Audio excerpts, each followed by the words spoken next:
La Guinée, avec une population de 12 millions d'habitants, en majorité jeunes, dispose des ressources les plus importantes de la sous-région. Pour mettre en exergue ces ressources et ainsi permettre au pays d'amorcer son décollage économique, le ministre de l'économie et des finances, Mamadi Camara, a publié à travers l'ouvrage Les clés pour le développement de la Guinée, des pistes de solutions pour un décollage économique durable. Cet ouvrage de plus d'une centaine de pages est le fruit d'une longue réflexion sur les secteurs pourvoyeurs de développement du pays. J'ai constaté certaines erreurs de stratégie de développement qui ont été faites dans le passé. Je me suis dit que la meilleure manière de corriger cela, c'est d'écrire un livre et de proposer une nouvelle stratégie de développement reposant sur 4 piliers: l'agriculture, l'hydroélectricité, les mines et la gouvernance. C'est une problématique qui ne concerne pas que les spécialistes, c'est-à-dire les économistes. Cela concerne tout le monde. Chacun peut y apporter son grain de sel. C'est des clés qui ouvrent la porte du développement économique et social de la Guinée. En s'appuyant sur l'agriculture, des pays ont fait ça avant nous. Je citerai le cas de la Chine et de l'Inde.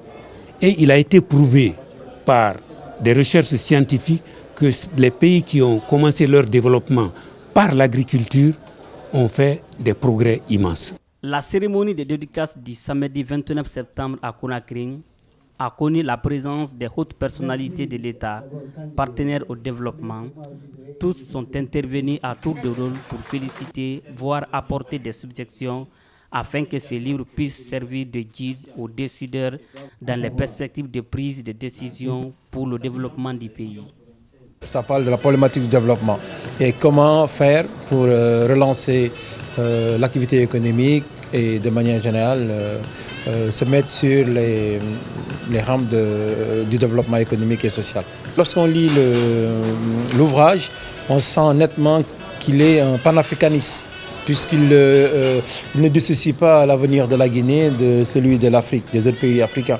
Et par conséquent, ce qu'il propose, c'est aussi également vrai pour la plupart des pays, notamment qui sont dotés des mêmes potentialités que la Guinée. Le développement n'est pas l'affaire d'une autorité, quelle qu'elle soit. Donc c'est plutôt l'affaire de tout le monde. Et dans ce cas-là, il faudrait que ces idées soient bien comprises d'abord et partagées par tous pour qu'on puisse les mettre en œuvre.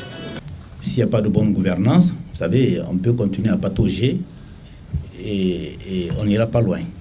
Donc là aussi, au-delà des clivages politiques dans ce pays, il faut que tout le monde pointe du doigt cette bonne gouvernance. Vous proposez l'élection des assemblées régionales dans les 4 régions naturelles de la Guinée, afin de mieux assurer, entre autres, une meilleure participation des populations à l'exercice du pouvoir au niveau local. Et c'est là où je ne suis pas d'accord avec vous. Vous allez même très loin puisque vous dites, je vous cite, la mise en place des pouvoirs exécutifs régionaux dirigés par des gouvernements régionaux.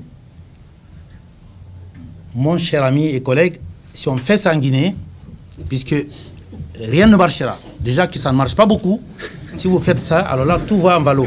Ça ne veut pas dire que je jette à la rivière le concept de développement local. Dans le cas de la Guinée, je pencherai plutôt vers les régions administratives, les 8 régions administratives, que les 4 régions naturelles.